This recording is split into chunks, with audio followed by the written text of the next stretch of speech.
I think, yeah. If it's a move I haven't checked, I'm worried when I see it, right? That's fair. And I did not check this move. But I think it's a nice try. Elegant finish to the game. All right. I may have missed moves in real time. That's the pro. Okay, he goes 6. Okay, so in fact, he may have actually had like more ties than I suspected he did here, but I don't know. It was a cool looking move, and I wanted to do it. Yeah, no, I like it. You did it for the crowd. Exactly. I'm a crowd pleaser. And then sadly for the crowd, Slash did not wait, 30 seconds to make his reply so that I could get every move on tape. Very rude. The audacity. All right, so coming out of either day one or the first recording session, but I think we can call it day one. Um, you were down 1-0 with a bunch of ties. I think every game of the Open, it's been you who's been pressuring. I would say that, yeah. But he has also defended, I think, really well. Yeah, he has. He played pretty well. I think that, and I don't mean to call it out as like a weakness or anything, but I do think that his desire to play in five is lets him be a little exploited. Yeah, I think so too. I think so too. I don't think he did so much in the day. I wonder if it's an effect of split level rule sets. Because Slash obviously known for very kind of defensive, high corner, well supported play. But on split level sets, if you don't want to use a high level early, your high corners are not going to be near as strong or as well supported. Mm-hmm. And so I wonder if this is something of an artifact of kind of split level rule sets. Could be. Could be interesting to interview him to pick his brain about this. Also, for the record, this was the game my analysis was most incorrect during the game. Oh, interesting. Um, I think I suggested decent moves, very similar to what you played, but evaluated them completely wrongly. So I do remember this game. He did start in five again. I think this time with the 5-4-7-6. Correct. Yeah. And here's my thought process in response to this move. I went 7-5, 6-5, and 6. And what I loved about this move is that it's made the game in a horizontal way, uh, which gives all four of my cards insane play. Both the 4-7-5-6 and the 4-6-5-7 now have a ton of combos off of like sevens and eights and stuff, which he doesn't even have that many of. Like for example, his 3-6-8-5 is completely destroyed by both those cards. And of course, Luzu and whatever that creature is from FF7 Gotta. are powerful as well on the side to side. Yeah, this was the move I had wanted when watching as well. But I didn't think your hand could possibly click here. I thought, and I get that it has different numbers out facing, so each card is kind of different hitting numbers. But I thought it was too redundant as soon as something kind of slightly different is needed, and maybe after your first move that will never happen. But I thought it was going to be trouble. I get what you mean, and I think it could have put like that's possibly something that could have been exploited about my hand. But I think this is a situation where playing in five was not the right move because, like you said, it gives me a lot of board control in how I want to orient the game. And so by playing in six, I could have possibly played in four as well, but six looked a lot better.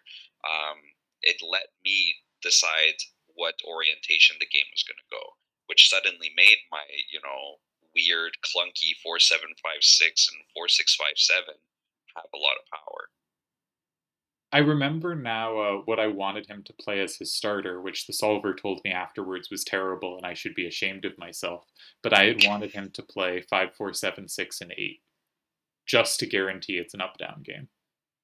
I had thought he is clearly more down power than up power. Your 756 is 5 controls things on the top, so start on the bottom and just try to make it an up down game.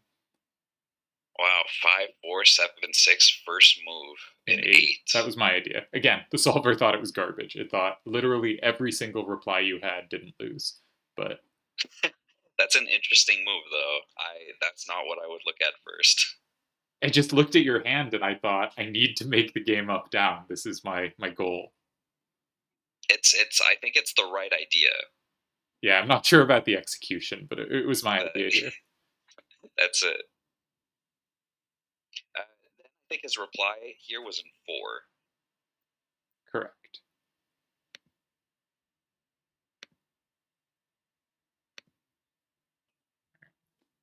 Yeah. This second batch of games happened more recently, so they're a little fresher in my mind. Right. Um, and truthfully, I was feeling very good after he played this because he simplified my life for me by making the whole board completely horizontal. Um, and so I was kind of looking around like what the best move would be. I think there's probably even a lot of good moves here, but I think I ultimately settled on 3, 7 6 2 8 and 3, which is completely safe. Um, and he can't really take from 9. So my 7 5 6 5 is also safe because of his inability to play the 7 6 4 8 in 9 without being comboed back. And what was your evaluation here? My own evaluation, I was feeling good. I was feeling like this is probably my best chance for a win yet. Because I was looking at this position and I don't know why I started on 9 instead of 3, but I was really fixated on 9 while you were thinking here. And for some reason, I don't know what it was now, but I thought maybe, so I think I was looking at 4 6 5 7 and 9, which I think is not a very good move because now, even though it's safe, 7 6 4 8 dominates you on the bottom because you no longer have a 7 left, right? And that he can also take my 7 5 6 5 without necessarily being comboed back, which might possibly lock the card in for him. Right. And I couldn't, and I thought that looked really dangerous. So I started evaluating the position as like, you need to find a tie here, right? And then I think you went 7 6 2 8 and 3. Yeah, I settled on 4 7 5 6 and 3 and thought this will probably get Piggy a tie, but I'm not sure. And the solver says your move is winning. Also, my move was winning, but your evaluation was so much better, and they're the only 2 winning moves. oh, really? The only 2 winning moves. Okay. So the position was not as dominant as I suspected it was, but glad I found one of those moves. Well, I think having 2 winning moves is a pretty good position, right? But you didn't have wins everywhere, you know. Yeah, which was what I initially suspected, but Huh. I found one that looked pretty winning, and I just went with it. And so you played 3. I had also thought after you played 3, my first instinct was I thought 6 1 8 7 and 7 would tie for him, which I think is what he played. And then we can see me cheating, checking the game on the solver. Yeah, and he does play 6 1 8 7 and 7. My first instinct was he survives here, but he does not. Why not? I believe it's because if I go in 8 with like anything, except for Luzu, then even if he takes in 9, I can combo my card back With in Luzu with Luzu and 2, and yeah, safely. and he has no way to counter Luzu and 2 with his 2 6s to the right. Yeah, nice. Yeah. I think once again I picked the other card to do it. I think I went 4 6 5 7 there. I think the other card would not have But I done think it if yeah, it I'm not doesn't mistaken. work, does it? Because he can play 1.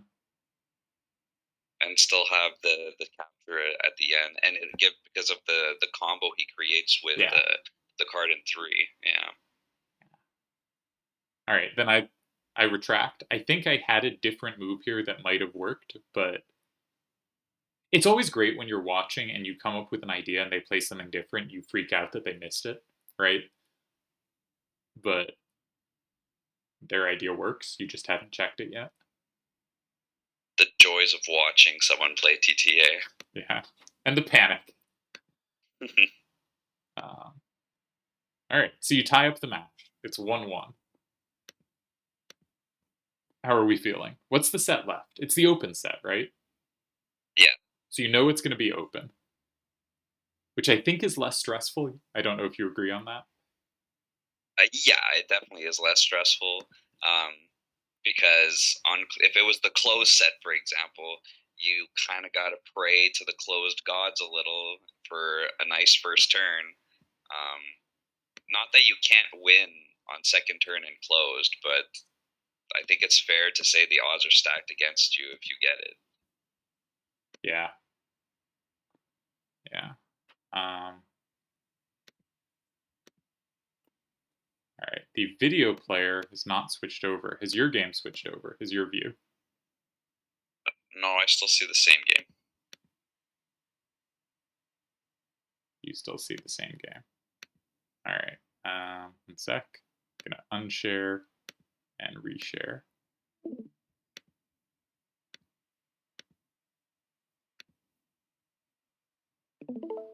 Let me know if that looks better.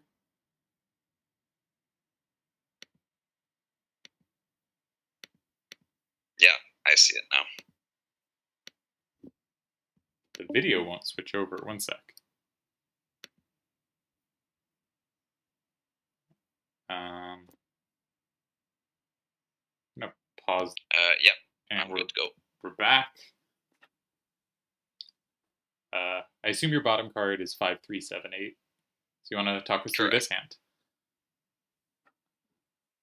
You know, something interesting that I think this set created was that you are often picking like a level 7 and a level 6 that have the same values. And I found myself looking through level 7s for cards that are typically much weaker than what I would like. Like the 5-3-7-8 that's on the bottom here that is a little cut out. It's a level 7, but it's weaker than most level 7s. It's the same strength as a level 6, but it happened to be that that's what I needed because of the limitations of the rule set. Yeah. You've balanced the hand a little more this time just by being able to up from A8s to A9s. Hmm. Or like not balanced, but like more consistent power in each direction. Yeah. I think I played one of my 5-3-8-7s here. I had Yeah. expected you to put, I think, 5-3-7-8 in one because his only capture from 4, you had Odin for 7. Oh yeah, been probably pretty solid. Um, And I was thinking how to exploit their up weakness because your previous games had inspired me to think about that. yeah, actually, the more that I look at that, the more I think that's a nice move. And also, I'd expected that because I thought this is the first time I think that you've gone for a double corner. And I expected it to come out of your hand, but I think one of the benefits of your move is now you have like an extra card facing towards the action. Yeah, generally, I will try to accomplish that. I will try to orient the game in a way that all my strongest cards are facing the card that I just played. So my 3-7-9-8, my 9-5-3-8, my 5-3-7-8, like they all have a lot of strength in the direction toward the card I played. One thing I've noticed messing around with AIs is we built a feature. I forget what it's called, but it's something like balance hand strength. It's used as a tiebreaker. Like we don't put it as the main thing it looks for, but it tries to make the move that keeps your hand most consistently balanced in all directions. And I think it makes the AIs worse when I turn it on because it should be valuing having power towards the action rather than um, kind of general power unaware of where the action is. I find it really cool how you set up all these AIs to have like different patterns and preferences and stuff. It's all way beyond my head, but I really appreciate the bots in TTA. I'm glad. I did put a lot of effort into getting them to work, and huge thanks to my programmer, obviously, who did all the actual work. But Yeah, it's awesome, and I know a lot of people appreciate them too. you'll never guess where Slash went this time. He continues to show his tendency to go in five, indeed. Um, I thought this was actually an okay move, though. Like, it seemed to me like the threat of the AA54 in 4 was definitely real. And I definitely felt the need to block it. Um, I'm not sure that's what I did. I forget what my next move was here, actually. I think that is what you did because I remember when watching this, I had stuck on 9, 5, 3, 8, and 4 as like kind of evaluated it as probably gets you a tie. And then as soon as you played it, it started looking just really, really powerful to me. Because there's so many lines when you have a same wall in 6, for instance, that just ends the game. Yeah, I think that is what I played actually, because I also remember that Titus, the 6-5-A-8, if he goes in, if he tries to take the card in 8, like he combos everything, but then I actually have a really nice same wall with Odin in A9, and I recapture everything, and Odin is safe on top of that. Yeah. So I was like, he can't actually take that card in 7. Like, that's a safe card. I had thought that his best move here was 5, 8, 7, 6, and 1. But I think that just loses on the spot to Odin in 6. Yeah, that is a nice setup actually, because even then my 5-3-7-8 has the plus walls off his 5. Which is just, yeah, like you've just. I think you did a really wonderful job of setting this up so that you had both combo potential and so much power facing the action. Yeah, And on my removing like squares where he had play. yeah, my 3-7-9-8 and my 5-3-7-8, and even my Odin, my A8-3-5, they all have a lot of play in that direction. And like you threaten Odin in 8 as well. There's just so much going for you here. And 5, 3, 7, 8 even has the backup plus wall in 6. True. And I also like 3, 7, 9 A is like you have switched to the side hand and now can really guarantee any capture there that you need. But I think again he made a really nice save here. I think. Yeah, when he played this, I actually thought like wait, did he just give me the win? Because like in my head, I was like, no, he can't go here. It's just too. The safety I get is too much. But he actually did correctly calculate that this was a tie. I'm not remembering. So the line I'm seeing now is Odin 9. I think this time he goes 5, 8, 7, 6, 1. I think that's correct. No, maybe A8, 5, 4, just so he has 5, 8, 7, 6 to take in 2. It was one of those two, yeah. And if you go in 2 with 3, 7, 9 A, he can take from 6 with that 7 facing up that 5, 3, 7, 8 can't take. I think that's right. Again, I think Slash has done a really fantastic job of playing unintuitive moves that hold. Yeah. I was trying to think of like, is there possibly a move in three? Um, but I Leaving think 6 and 9 open. yeah, but I figured, oh, maybe I can create a plus, like off of like the if I play 3 7 9 8, for example, in three, like suddenly I have a 5 3 7 8 plus in two. But I think that he just gets safety by going 4 8 5 4 in nine, and then I really don't think I have too much to hope for besides a tie. It's a bummer that you're kind of that the combos through 5, if you don't take through 9, and even if you do, never hit 7. Like if they did, I think this would be very easily winning. Seven is officially locked in for him, but I guess in my head I thought that locking in both Odin and Titus in the bottom row with the move that I did play, I thought like this must be enough, but it was not, unfortunately. Yeah. Which is, of course, not to say you did anything wrong. I think you applied really good pressure here. Um, Yeah, I think he just defended well, like you said. oh, yeah. This was the game where he times out, right? Because TTA goes down. That's true. Yeah, yeah. This game was a timeout, and I thank goodness actually that this happened on a game that we both agreed was like was a tie. Yeah. Yeah. In the in Clan League, Smokes timed out in a winning position against Seto, and that was a mess. Uh, that's just tragic. Yeah.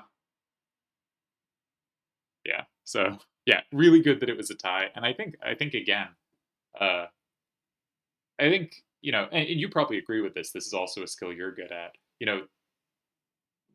The main tournament skill is not losing games. And I think Slash has done a really good job of that this match.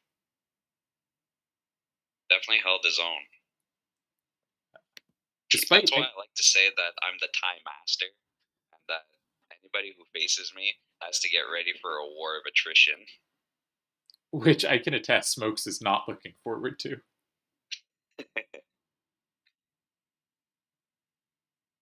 All right. So here you've gone for a double corner again, arguably. Though Larsa is obviously a pretty multi-purpose powerhouse. Yeah, I should add, I've actually, at this point, I was discussing my hands a lot with Tezuka. Hmm. Bit of collusion, if you will. And we were sharing ideas about what best hands could be for this rule set. And I proposed this hand that I made to him, and he liked the idea. He thought it looked pretty good, and he actually made an improvement on it, which we'll get to if we happen to discuss the last game today. But I have to give kudos to Tezuka, who actually helped me come up with the hand that ultimately beat Slash. Oh, that's awesome. I remember in the interview I did with Tezuka, him saying his kind of the person he thought was most interesting to talk about triple triad hands with, and he saw as kind of weirdly similar to himself, was you. I do think we have a similarity in how we like to construct hands, and also just the general interest we have in hand making. Yeah, that's true. I think you also both have a nice feel for kind of combo play through the 5 square. Flashbacks to my Gallagross hand. Yeah, yeah. And I think like you do it differently, right? Like I think you really like to set up sames off it and have kind of really nicely fit things next to it. And I've noticed he tends to put cards in 5, like not even on first turn, like in unusual positions. One of the first games I saw him play in the return, he started in 3. I think Blizzard took from 2, and Tezuka played in 5 with just like, it's a high synergy play. And to me, it looked like he was conceding so many squares, but he ended up winning that game. The foresight. Yeah, I've noticed with both of you, really nice use of the 5 square, which is obviously why Slash was blocking it so often. That's true. Actually, he was big brain that way. So indeed, here I did decide to switch to cards with one, as you mentioned earlier. The powerhouse of these cards having just a lot of tri-directional power, I thought was definitely worth trying out. What do you think of 1789? 1789. I think it's definitely a strong card. I think there's. I don't think you can argue it's not really. What do you think about it? I was just thinking about level eights in general. I just did an interview with Smokes that'll be coming out shortly, and he mentioned like level eight, it's 9854s and 8765s, but there's been the recent addition of a bunch of the 9871s as corners rather than like the Weegraph and Elena version. Hmm. And they seem so powerful to me, and they don't play quite as well as I want them to, in my experience. Do you find them a little clunky? Yeah, I end up feeling like the seven isn't doing what I want it to, and it feels like a 9-8 corner that doesn't have the kind of plus walls on the backside that sometimes sweep stuff. I get that, but I think that it can be powerful against so many types of cards. Like, for example, you're often seeing cards like 5876. These cards that will have a lot of power in all directions, but not necessarily like sixes, for example, can't do anything against this 1789. Right? So I think it can be difficult to harness its full potential, but I think that there's very few cards as powerful as these 1789 type cards in level 8. And also with 9-9s obviously not allowed by the rule set. Yeah, It does change a little. Though it's so weird to think like I'm thinking like, but 9-9s would be terrible here. There's so many one gaps, but of course if they were allowed there would be fewer one gaps. yeah. One thing I would say that I was scared of with this hand is the fact that I have two ones to the left. Oh, Um, true. Yeah. and it's like I have to get rid of one of those like on my first move. I have to start with one of those two cards. I can't have two ones through like most of the game to the left.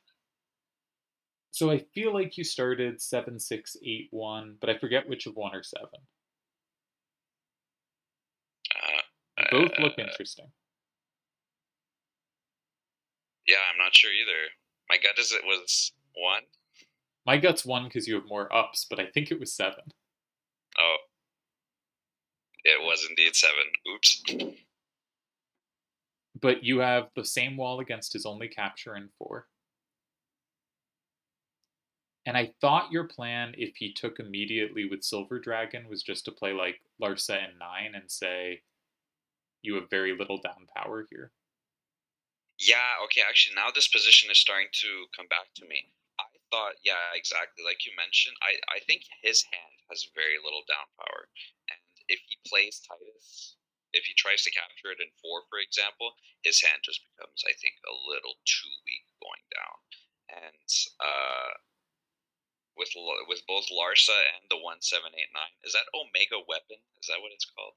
I think I'm so, not but I have not played the associated game, I don't think. It's Yeah, FF15, yeah. I figured that with those two cards and his Titus out of his hand, I'm probably in pretty good shape. But that's not what he did, so. No, I just think it's like I think it's this funny thing where like most of the time the opponent doesn't capture, but by checking the captures first, you learn so much about the position and maybe what you threaten next turn. Like to me, I'd play this move and think I'm threatening to go eight next because he has nothing for four, right? Yeah, exactly. Um, it It's also starts to make you think, like, oh, well, if, like, for example, if I'm Slash here and I'm thinking, oh, well, Titus in four, like, there's no chance I can play that because of the same wall in one. Maybe I want to block one. Maybe I want to play in one with something. that's a good point.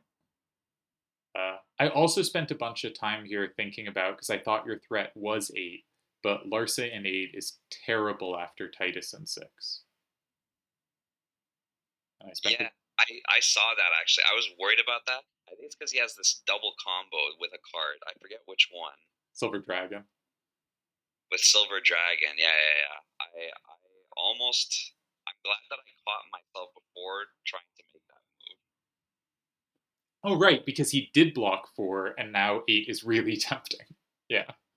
It was extremely tempting, especially because Larsa looks like it's completely safe, and like he can't go Titus in 5 because I would combo it back to High Heaven. Um, but yeah, if I did play Larsa in 8 and he finds the Silver Dragon in 6, I think it is. That's just or no, Titus no, in no. 6. It's sorry. It's the 6 5 4 8 in 6. Like I think that's a crushing move. Huh. If that one, can't you block 5 because he doesn't have 9? Does he not have 9? Oh no, he doesn't. I think he has There to was go one move. Titus in 6. It's Titus in 6. That's what it is with the double capture with the Silver Dragon. Okay, yeah, yeah, yeah. Now it's coming back to me. Yeah, and even if you have the combo back in 3, it doesn't combo back near enough. But yeah, thank God I caught that before I played an 8.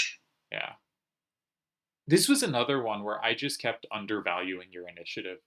Like, I thought 8 looked like you were okay, but didn't have much pressure, and instead you had, once again, I think a lot of pressure after your move in 8.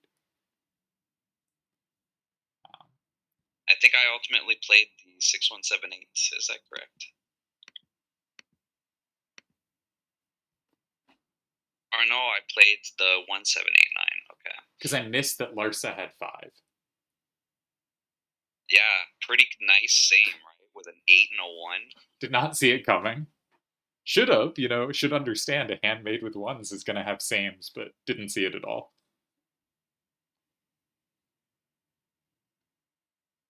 And this I is, think.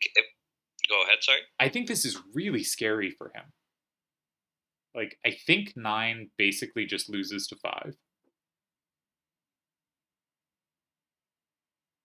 Because now, if I go Larsa in 5, suddenly his Titus, if he tries to go Titus in 3, well, that combo is not nearly scary anymore because of the same means that he's not actually comboing back anything. Have you ever said something about the safety offered by sames? Maybe once or I think twice. there might be a few quotes somewhere out there. Classic cult fan article. And I think maybe he can go 1 because if you go 5, he has the counter combo in 9, but that feels really scary.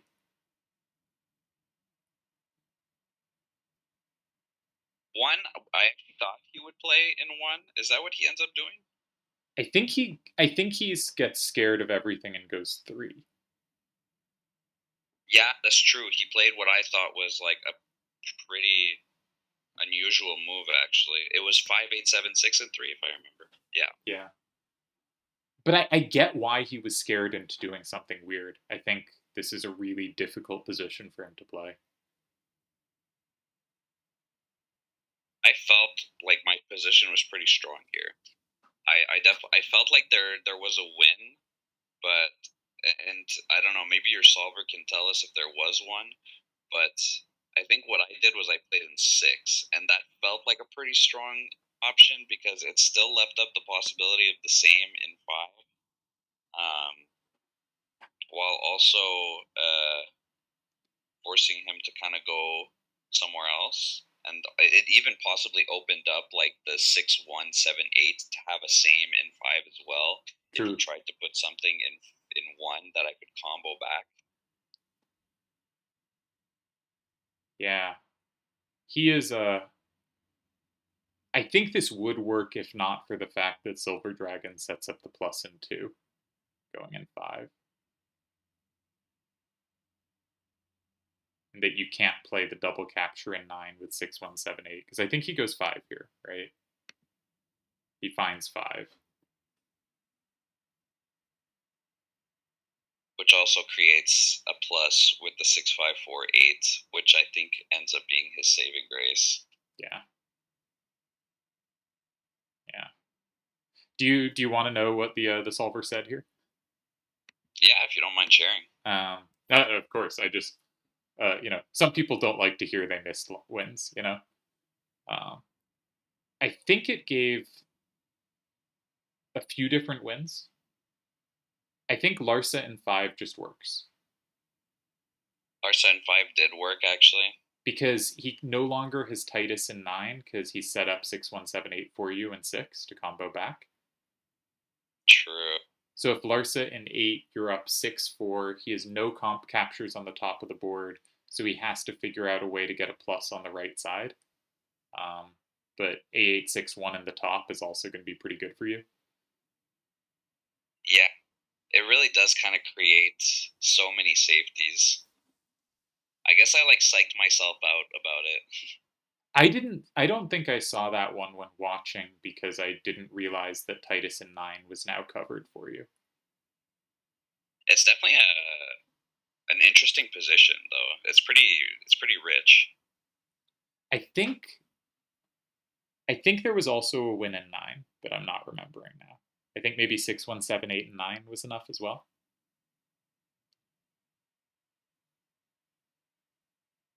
Might have been.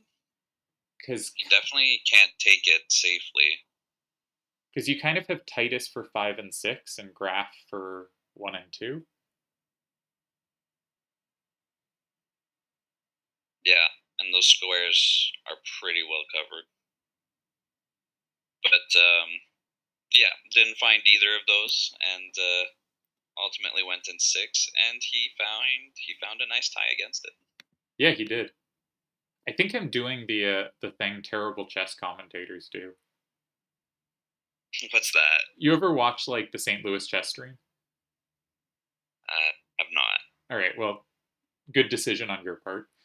But every time they do an interview, like the player starts talking about what they saw and they interrupt with, "Did you see this computer variation?" The player goes, "No, of course not. If I had, I would have played it." But they usually don't like say that explicitly. But like obviously that's the explanation, right? If they had seen it and understood it, they would have played it. Of course they didn't. And so the answer every time is, "No, I didn't see that." And then the interviewer takes over telling what the computer said. Um, and that's just like not what I want out of an interview. I want to hear what the player was thinking. I think I might be doing a little much of this, but No, no. I mean, this is the first time you do it, and you even politely asked, like, "Do you want to see the line continuation?" Which I'm happy to. I My hubris is not such that I'm like, "No, don't show me my missed moves." all right. I can acknowledge that I'm a human and that I make mistakes. So the last game I did not catch because you rudely played it before my going on triple triad time, but we can How, recreate it. What? how dare you not be awake at 8 in the morning? I hadn't realized it was that early. Yeah. Well, yeah. I'm not an early bird. Uh, but I'm gonna put the hands in the solver. Will just take me a sec, and we can bring up the game, and you can talk us through a game that happened a lot more recently than all the other ones. Yeah, just a few days ago, really. So this was still on set 1. Going to try to put the cards in a less spoilery order because if I've mentioned it in the video,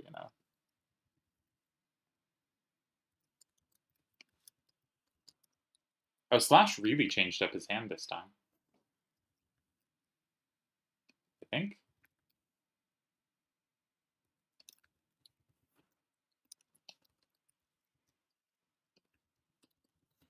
I've seen you use 2 6 A8 before. As soon as I'm able to see the hand, I'll be able to. Yeah, sorry, just taking a sec. No worries, no rush.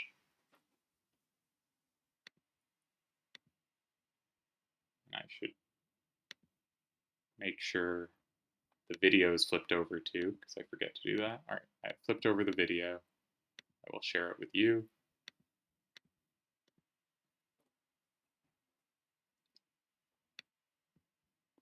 And let me know if I put in any of the cards wrong because I might have. Perfect.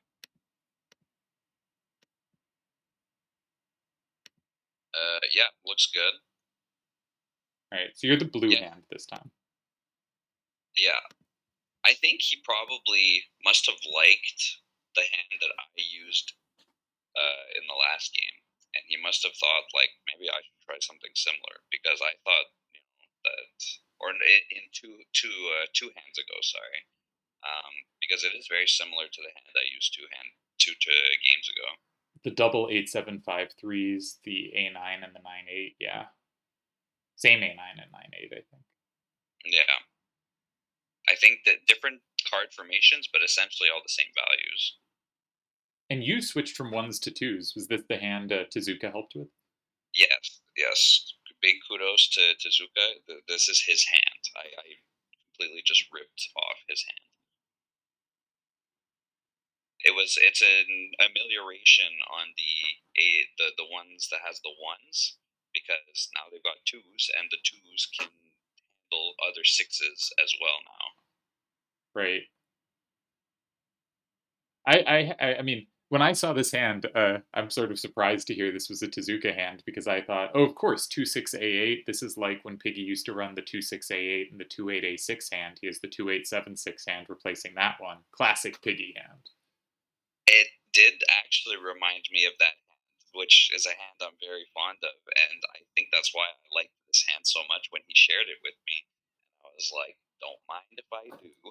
Yeah, yeah. So where's the 6 8 7 2 fit?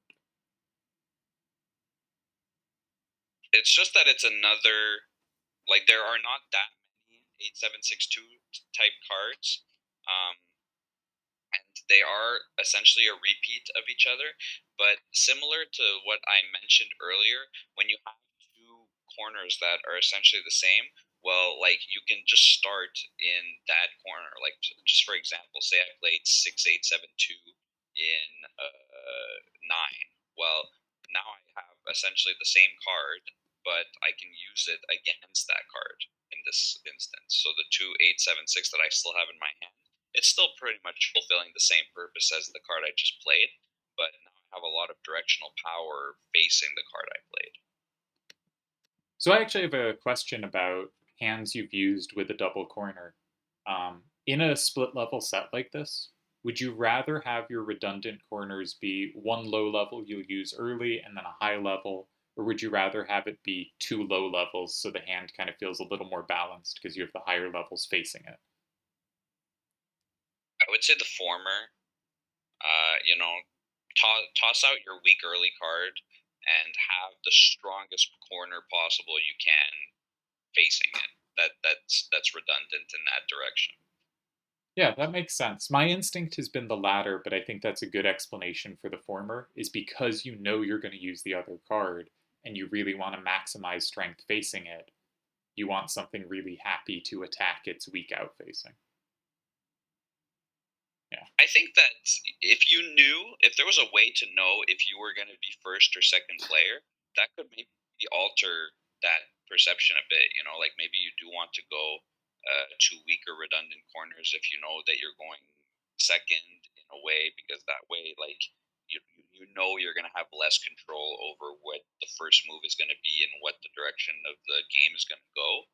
Um, Whereas maybe if I know I'm going first turn, then maybe the strong and weak redundant corner becomes a much more pleasant thing to go for. Yeah, that makes sense. I know they got rid of like set first turn because it was just horribly lame, but it would be interesting first versus second turn hand construction. Like Yeah, if TTAC or something like it was a tournament where you had, one first turn locked in, one second turn locked in, and one random, um, how different would hand construction be on like the first, the second turn? yeah, I feel like it would definitely affect it a lot. At least for me, it would. I If I think knew I got first turn for a game, I would immediately start to think like, okay, what kind of like crazy, interesting hand can I make where I know I can start in five? right.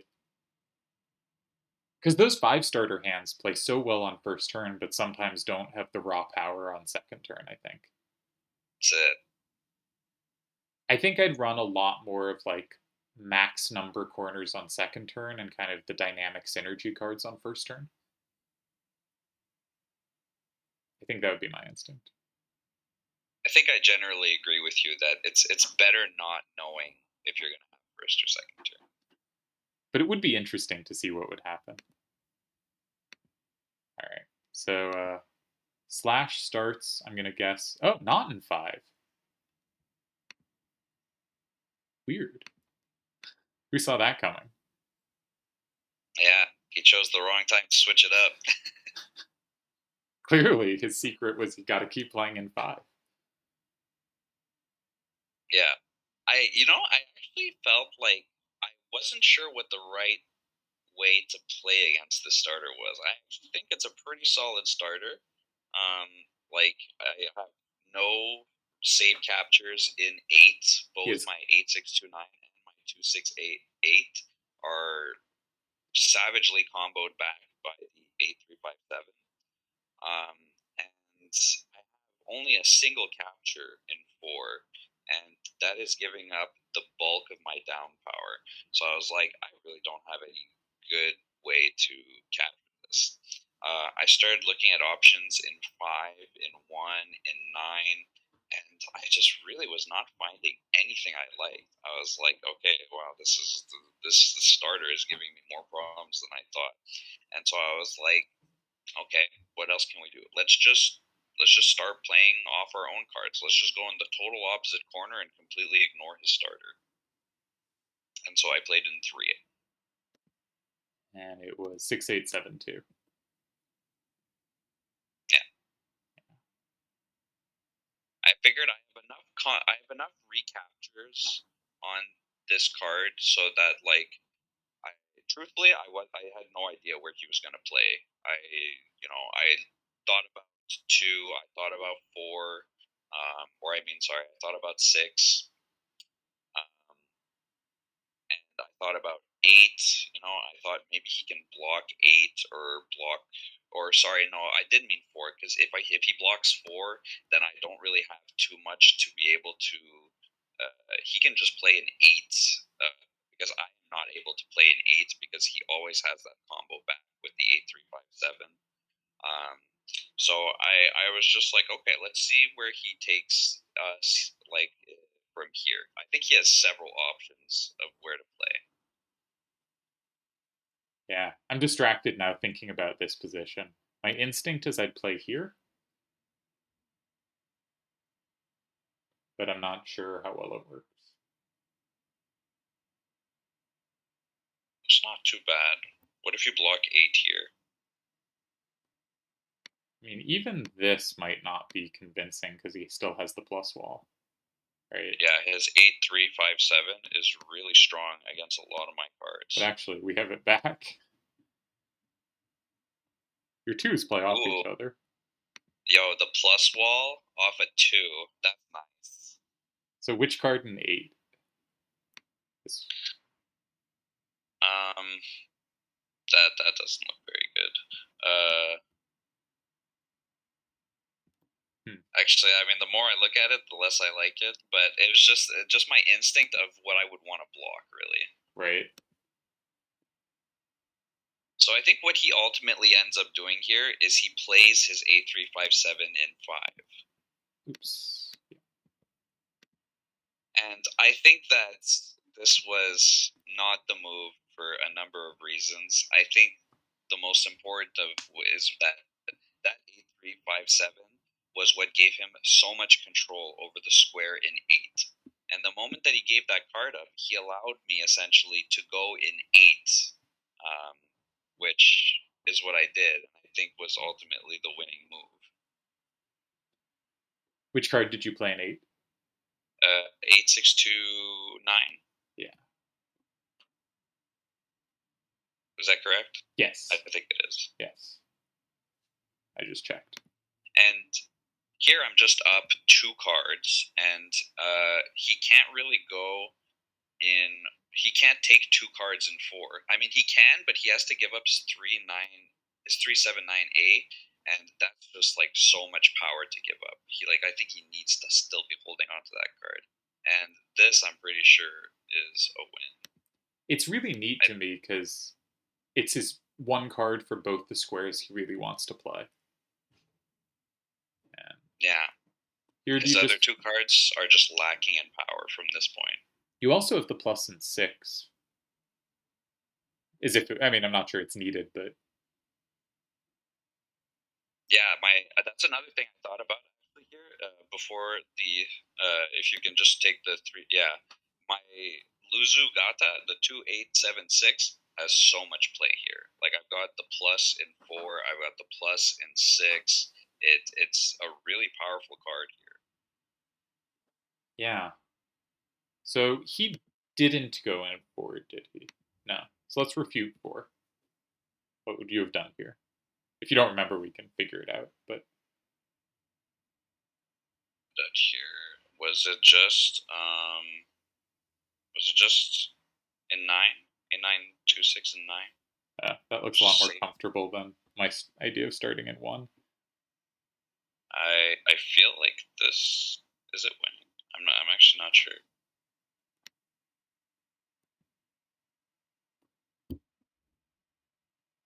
No, it doesn't look winning actually. So maybe we do start in one.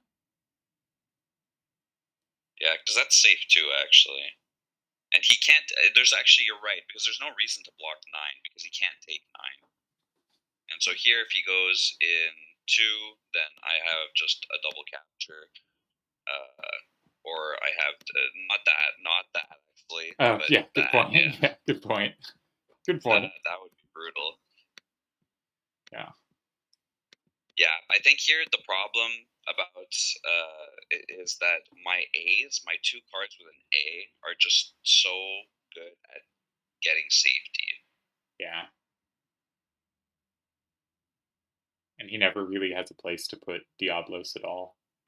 Yeah, I think he knew that going in 4 it was a no go. He came pretty low on time. I think like he played his next move here with like 10 seconds left on the clock, and I think he went in 2. Just trying to find a win here. I think this should be it. Yeah, that does it. He can't take 7 anymore here, and I think if he goes in, he can't go in 8 either because then I'll just play A926 in 4. Yeah. Yeah, so really rough.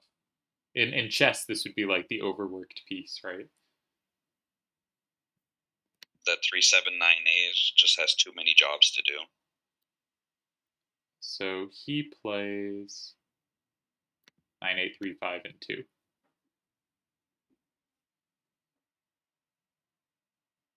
And here, if I'm not mistaken, I think I played 2876 in 6. I realize it may have been made sort of for other reasons, though they kind of all connect to this. But I think you also did a good job of like your cards go up down, his cards go side to side. By going in 8, you make sure all the kind of Z's are up down. Yeah, too, that's true. And makes Garnet and Odin just killers. Yeah. So where'd you say you went? I think it was 2876 in 6. Yeah. Yeah. And then again, there's just not enough play in 9 here. And if he does go in 9, then I just have the safety in 6. And if he goes in either of the other squares, he just can't capture enough, and I just take everything back. Yeah. So I think this is how it played out. 7-3 win. I think the most impressive thing here to me is I think every open game you were pushing for a win. Feels nice. I don't think there was like a single game where like you were forced to defend a difficult position here. Like every game you had initiative from early and the question was whether he could stave it off. Just really strong. Slash of Time's very good at this game. Well, thank you. It was definitely a really fun match, and I'm really glad that Slash of Time is back. He came back a bit later than most of us did to the site, but the more the merrier, and it's good to have a great player like him back. And then he had to go join an enemy clan. Ah, well, you know, Avalanche is ready to take him on. So, how do you feel about the semifinals? I know the rule sets have gone up. I haven't looked at them yet. Have started to make some hands. I have to say the first rule set where you have to make a hand involving the first 5 letters of your username is a bit of a headache. Oh, Like I've jeez. literally gone and made a Word document of all the possible cards that I could use. And like most of them I've been able to like get rid of. Like there's some cards that I think are just like outright too weak. Settled on a few level 5s that I think are going to be ideal, but it's like it's it's a tricky rule set. I hope it's the open set because the closed set, it seems like if you have bad letters in your name, the cards you're using could be very, very obvious. I was thinking of that actually. I was like, oh my god, if you got this rule set, you'd be at such a big disadvantage. Like W Oh A yeah, Z Z U. yeah. I don't know if there's ever been such a like asymmetric rule set. I know like in the Rufus finals, it was the first letter of each card in your name to spell out Rufus, but that's for both players, right? Yeah, I do think I think it's fun. I'm really down for like kooky rule sets like this, but my instinct is it's kind of like a bit of a downside for players that have multiple letters, multiple similar letters in their name, like or like Tezuka's got like a Z and a K in there, Yeah. so that's fewer cards available there for sure. Chickanee's got 2 C's, and so he's just already limited in the actual amount of letters that he can pick out from. Like You got to is it be the most fair rule set? I don't think so. But is it fun? I definitely think it is. you got to be so grateful your name is the Piggyman, not Piggyman. Yeah, like I almost thought that my thing was just going to be Piggy, like Piggy. Like that made sense in my head. But then I saw it was the pie. I was like, well, I'm not complaining with that, honestly. Yeah, that's pretty good. Smoke's also probably. I guess maybe it worked out like luckily balanced where the two people with the better names are paired against each other. hmm and I guess my other thought is that with the other 2 sets, both of them are same plus sets with no plus wall or same wall. So I'm expecting quite a few ties. They are closed, and they are the closed and the random set, so you never know. Like there could be fewer ties than expected, but I think same plus gives way to much more defensive games. Yeah. I think it's actually a really good set on closed. I think it mitigates first turn's advantage a bit. Yeah, And so, and you can't get hit too hard by like nasty plus walls. yeah. So I think for specifically the closed set, it's often a good idea for making it not feel so imbalanced towards first turn. Yeah. The you have got here having had not particularly good first turn luck. Have you been tracking like how many first turns each player has been having? I put up a video path to the semifinals, which I've now learned you didn't watch. I am deeply offended. Uh, I did watch oh, actually, but I don't think you specified that some players had gotten worse first turn and second turn luck. Like I think you said Chickeny actually had pretty bad first turn luck, but I don't think you actually necessarily like compiled the numbers or something like that. huh. I thought I had, but I guess it doesn't matter. Uh, Trying to tell me I don't watch your videos. I'm your biggest fan, bro. it is true. No one else ever comments. I think Chizuka commented a few times, but I could never clearly identify this is Tezuka commenting, you know? Hmm. It just really sounded like him. But yeah, I've definitely been enjoying TTAC. The rule sets have been pretty fun, and like they're definitely getting like kookier. So that's totally up my alley. and definitely been having great competition with it too. You've beaten a difficult bracket to get here. Not to like toot my own horn, but this is a really nice semifinals run. I think. And now against Sir Smoke, this is going to be a great battle. Yeah. I don't know what you think about this semifinal bracket, but I'm really excited for it. I like it having like four players I think are all just excellent, but none who are kind of have the big name that makes you just think, oh well, they've got it for free. I think I agree with that. I would say that the four of us are all Sir Smoke, me, Tezuka, and Chickeny. I think we're all in a fairly close skill bracket.